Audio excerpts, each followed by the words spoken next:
Jamhire mon bandiraɓe sehilaɓe heɗotoɓe radio jowol sare hande ko ñalawma alarba hawri ko sappo e jeenayi lewru juin hitande ujunnaji ɗiɗi e nogasne habruji moon e ɗemgal pulaar guiɗorɗen ko toon to États-Unis nde ko ñalawma balleɓe ɗo e États-Unis jamira surtout toon to sakkiri toon to Galveston Texas mbiya wonde hankkadi natti wonde maccuɓe habruji men ha nde toon to États-Unis toon to Louisiana ko kuulal kesal waɗa toon ko yamirde hankkadi yo lollini école aji publique fof ko wiyete commandement ji sappo ɗum noon koko fati e yimɓe habruji men hande toon to États-Unis en wayno ko kanko sénateur Lindsey Graham won haala bonka ko haali Joe Biden o wi ko Joe Biden woni kañum hoore kañum woni criminel wona Donald Trump en ƴeew kadi jaabima ɓe holko kaali toon to Afrique guiɗoɗen ko toon to Burkina Faso ko jiiɓoru mawdu woni toon ha hande hono kanko Ibrahima Traoré andaka taw holko woni situation makko en wayno ko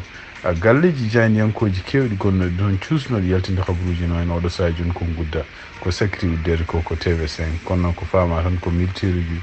guittama toon to Mali faade toon to Burkina Faso taw risinaɓe ne hen to Tchad noon ko cuumu bonnongo toon jaam heccen wiyama kene won yimɓe jeenayi maayi hen habruji men international hande toon to Madina Gounass en wayno ko laamu ngu nen continue wadde enquête aji mum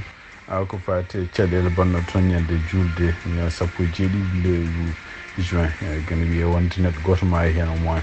ɗum noon ko ɗum woni tituji gonɗi mawnude ma en gaare détuji muɗum joni siftinde on tan hande ko sappo e jeenayi lewru juin hitande ujunnaji ɗiɗi e nogas e nayyi ma en gartu joni kabaruji e ɗemgal Pulaar e radio Jawol Sare. bandiraɓe sehilaɓe heɗotoɓe radio Jawol Sare e jaam hiire moon mbiɗen ni toon to États-Unis guiɗoɗen d' abord ko hande ko ñalawma biyeteɗo Juntin ɗum noon ko ndeɗo hitande ujunere temedde jeetati e capanɗe jeegom e joyyi lewru juin hitande ujunere temedde jeetati capanɗe jeegom e joyyi ko ñande hen déclaration yetti toon to yimɓe ken wona temedde e capanɗe joyyi ujunere ɓalejo wonnoɓe toon to Texas ɗum noon surtout wonnoɓe to wuuro wiyeten Galveston oɗon déclaration noon ko tengtinde wonde maccugagal natti wonde haysindu ɗum ɗon ko hunde simmino noon gila hitande ujunere temedde jeetati e capanɗe jeegom e tati yimɓe hewɓe halfunoɓe oɗon saha surtout do diwan Texas koko cellino kono e nder hitande ujunere temedde jeetati e capanɗe jeegom e joyyi ko ñande hen ɓe kalna wonde ko en wayno ko kamɓe ɓaleɓe ɓe sibabude kadi kamɓe ɓaleɓe ɓe kadi ɓe participe jeyanoma kadi e soldateɓe walla noɓe tubakoɓe walla yimɓe jeeɓeɓe haɓede ko mbiyata guerre civil oɗon ñalawma hitande ujunere temedde jeetati capanɗe jeegom e joyyi ko nden ɓe kalna ɓe natti hen kadi halfede ɗum noon en wayno ko e oɗon ñalawma kadi ko sibabude ne famede fédéral gouvernement famde ɗum wonde ko toon to Texas en wayno koɓe saliɓe rimɗinde won ɓaleɓe ɗum waɗi militaire uji nelda toon e oɗon ñalawma pour wawde gonɗinde ngal ɗon kuulal bindanogal jaɓanogal guila hitande ujunere temedde jeetati e capanɗe jeegom e tati donc ɗum waɗi oɗon ñalawma hankkadi heftina e nder hitande ujunnaji ɗiɗi noon e nogasi ko hono kanko président Joe Biden en wayno ko nden o signini ngal ɗo kuulal wiide wonde hankkadi wonti hankkadi feeto fédéral wonande États-Unis ɗum noon firti wonde ko yimɓe ne mbawi liggotoɓe laamu surtout en poti ƴeftude oɗo ñalawma jooɗo galleji men tawne jooɓe way kono feeta indépendance ni e nder konngol makko kanko vice président Kamala Harris o haali hen haala bel ko wi wonde ko ɗum ɗo kadi ko non seulement ko ɓaleɓe surtout yen ɓaleɓe surtout kadi taw ko ɓaleɓe rewɓe kañumen koye men taw ko beltare men mawde tawde guiɗe oɗo saha joni toon to cour suprême mo États-Unis hono Ketanji Brown Jackson kañum hoore mum ko juge baɗaɗo toon ɗum noon ko hunde ene wayno ko ɓamtare wonande ɓaleɓe surtout wonande ɓaleɓe rewɓe donc ha hande ene wayno ko kanko président Joe Biden nde on signinta ɗum ɗo watta ɗum watta oɗo ñalawma fédéral nde o wi wonde ko kene wona duuɓi capannayyi caggal nde kanko Martin Luther King ko maayi oɗo ñalawma waɗede feeto ko wonande makko victoire makko kanko Martin Luther King ɗum noon kadi ko neɗɗo jeeyanoɗo e wallude ɓaleɓe dañde liberté mumen ɗo e États-Unis habruji men États-Unis hande toon to Louisiana hono kanko gouverneur Jeff Landry gouverneur mo Louisiana ene wayno signini hande ɗaɓɓande umminde toon walla yamirol umminde toon to yimɓe sarɗiyankoɓe leydi état Louisiana e ndeɗon ɗaɓɓande walla ngal ɗon kuulal kamɓe sarɗiyankoɓe mbi wonde ko ko hankati ko alay sago kala école publique gondi ton to Louisiana mbeɗa kahito jaltinɗum bowol kahiɗo tan waɗi hen ko mbiyata commandement ji sappo ko gueɗe ɗi ganduɗa jeeyaɗe diineji ko wayno chrétien ji en catholique en e gueɗe mbaɗ noon donc hono kanko gouverneur Landry e nder konngol ngol haali wi wonde ko so tawi aɗa yiiɗi respectude kuulal leydi walla kuulal bawngal woni fof Allah e sago puɗorɗa en kuulal gadanal taw kuulal ngal ɗon rokki ɗum waɗi ngal ɗon kuulal e ɗum noon o wi wonde ko ɗum ɗon ngal ɗon kuulal noon ene jeeya ɗiɗo commandement ji sappo ɗi o signi ko wawi wonde fof ene wayno ko organisation ngaji kewɗi nen porti plainte oɗo saha joni mbi ɗum ɗo ko hunde lundinde constitution mo États-Unis par ce que constitution États-Unis si wi wonde ko surtout henna ko kala ko woni diiniyankagal hay goto wawa forsude ɗum e wadde ɗum e nokkuji publique gueɗe mbaɗ noon e ɗum noon en jeeya porti plainte ɓe hono biyeteɗe ACLU e organisation ngaji kewɗi goɗɗi gonɗi toon to Louisiana ko way wonde fof hay sindo plainte o portama hay sindo yeehi toon to tribunal ɓurɗo mawnude ko mbiyata cour suprême en ɗamina kadi tawti ɓurɓe wonde toon ko conservateur uji hawnaki cour suprême jogorani waylo ɗum ɗon ko way wonde fof ɗum ɗon ko lawol goddunol oɗo woni état gadano baɗɗo ɗum ngal jeeyaɗo toon to Caroline du Sud ene wayno e nder konnguli ɗi o haali hanki tan woni Fox News o haali o wi wonde ko so tawi yimɓe ne jiiɗi haalde hol gonɗo felon hol gonɗo criminel e surtout élection ngaji garoji walla élection ngaji ɓennuɗi ene wayno ko Joe Biden ɗum noon ene wayno ko caggal muɗum noon kanko Megan Hayes o kanko meɗɗo liggotade toon to Maison Blanche surtout ko fate e communication taw koye laamu makko kanko président Joe Biden o jaabi o wi wonde ko Lindsey Graham ko haalata ko gueɗe ɗe ganduɗa en ala foto fayi ɗum surtout enne kadi ko fate wiide wonde ko Joe Biden wonko taka walla wonko ñaawa ɗum ɗon ko hunde limnani ɗum ɗo fof noon no haali o famni ɗum kanko debbo o wi wonde ko Lindsey Graham en koye campagne tan goni pour wallude kanko Donald Trump habaruji men hande États-Unis cakkitorɗen ko toon to cour suprême en ɗamina hande ene wayno hakkillaji fof kuccita koye mabɓe kamɓe ɓeɗo ñawaɓe woni toon to suudu ɓurdutode suudu ñawirde ɓurdutode États-Unis e ɗum noon ene wayno ko kawuji tati ne kedde e mabɓe hono ɗi noon kawuji tati ne jeeya hen hono kanko Donald Trump ko wiyata immunité pour wiide on ɗo fotani ñawede par ce que miɗo woni président en jeeyi hen kadi ka goto kadi ko fate en avortement ji sukaɓe walla rewɓe ɓe ganduɗa en taw ko sibabune cellal mumen walla gueɗe mbaɗe noon ko mbiyata émergence ene woodi hen kadi ka goɗɗo kadi ko fate yimɓe yannoɓe toon to congrès ñande 6 lewru janvier ɗum noon ko hitande ujunnaji 2021 est ce que ɓeɗon kañumen koyeminen poti ustanede duuɓi cokaɗi ɗum ɗo fof ko gueɗe ɗe ganduɗa kamɓe cour suprême oɗo saha joni ɓe leltini ɗum e kadi yimɓe hewɓe nene puɗɗo jogade yimɓe hewɓe nene puɗɗo sikkitade e mabɓe kamɓe oɗo cour suprême siftinde on tan ko kamɓe koɓe jeegomo taw ko jeegom e mabɓe kamɓe ñawoɓe en ko conservateur uji tato e mabɓe ko libéral ɗum noon pour wonande yimɓe famde tan conservateur uji ko ɓuuri hewde en ko républicain ji e libéral ko démocrate en donc wawi nde fof ene wayno ko John Robert ɗum noon gardiɗo cour suprême o décision ngaji ɗi wawi ƴeftude fof woni ko toujours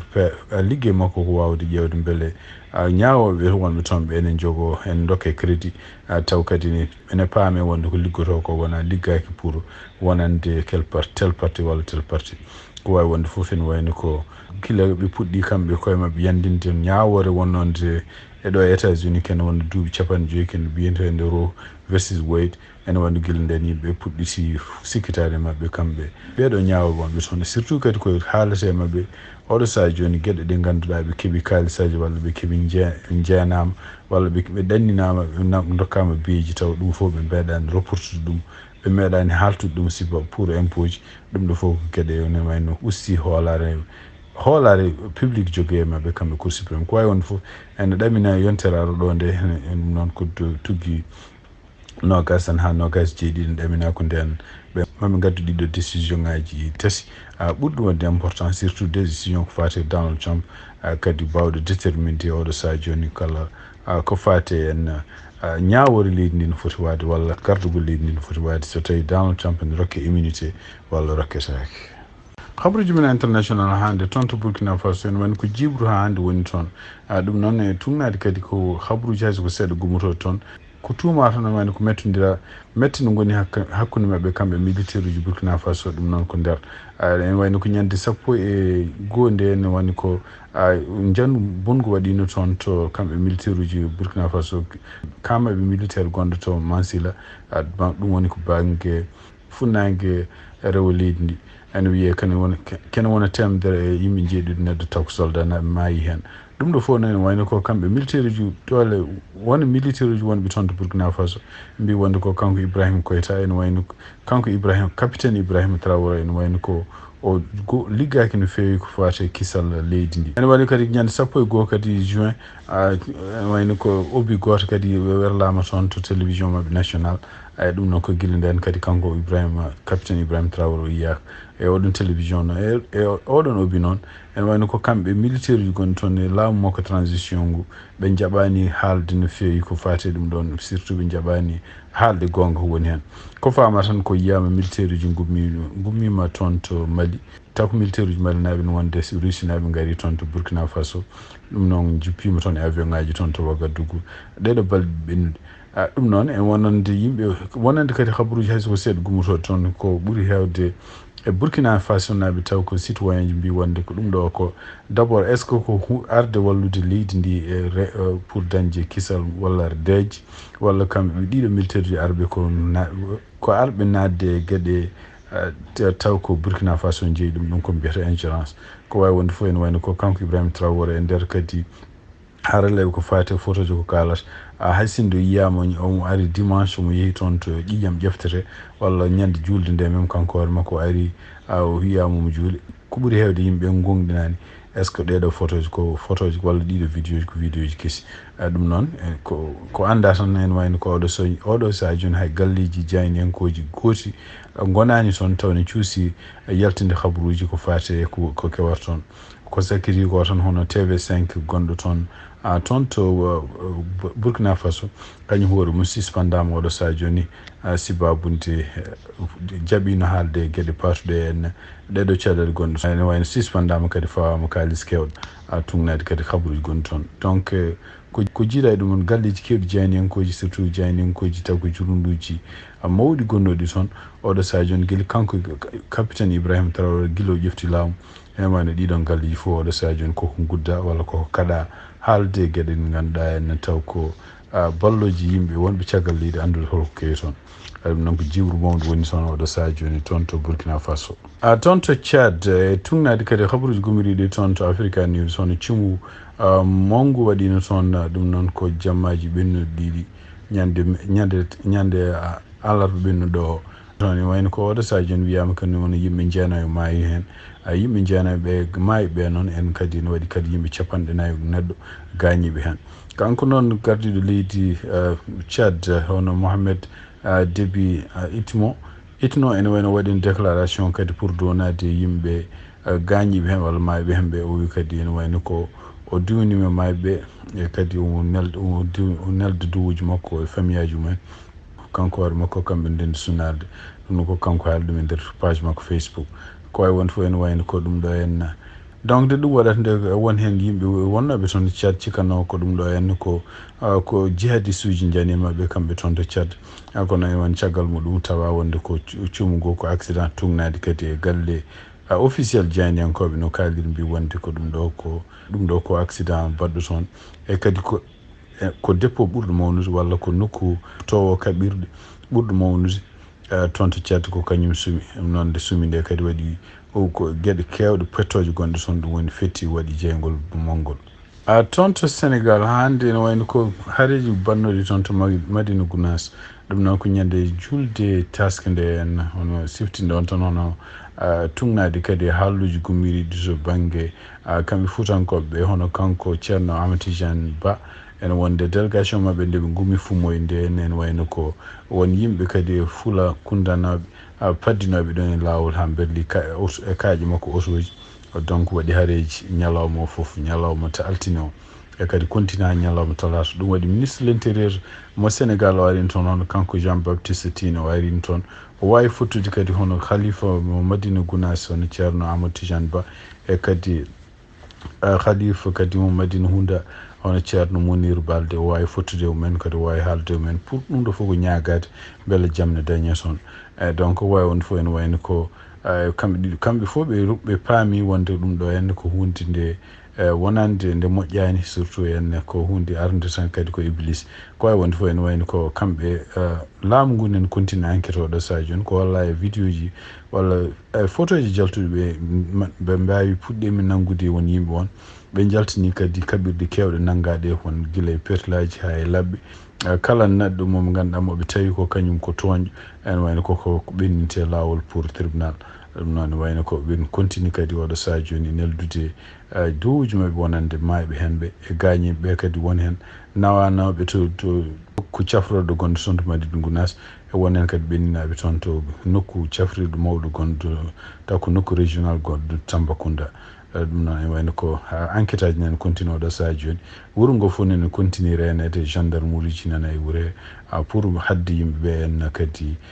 continde haare nde donc ene wayno ko ene wayno hande kono laamu Sénégal koni koko continue ƴewde ɗaɓɓude beele jamne ara toon to Madina Gounass. Habaruji men États-Unis guitorɗen d' abord koko fate weeyo ko siftinde on tan ko ɗeɗo balɗe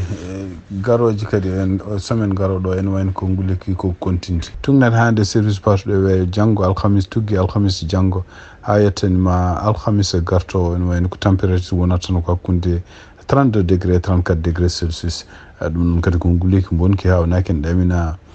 ñande hawnaki en ɗamina alhamis garto yo hawnaki ma toɓoji mbaɗa seeɗa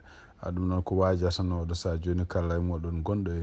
e boowal walla hay kon gonɗo nder suudu ko waaja tan ene wayno ko ɗum mbawɗon wonde fof to toppirɗe jooɓade ndiyam jaro ndiyam no fewi kadi ko nguleki ne heewi kadi ne uddi ko yimɓe ko waroñoɓe no fewi ɗum noon ene waaja en sibabude hulde hoto yimɓe dañde ko mbiyata heat stroke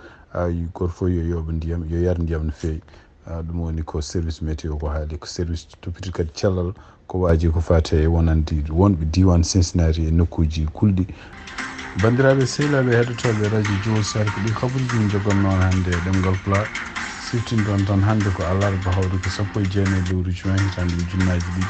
e nogas e yen mbaali jaam on jarama.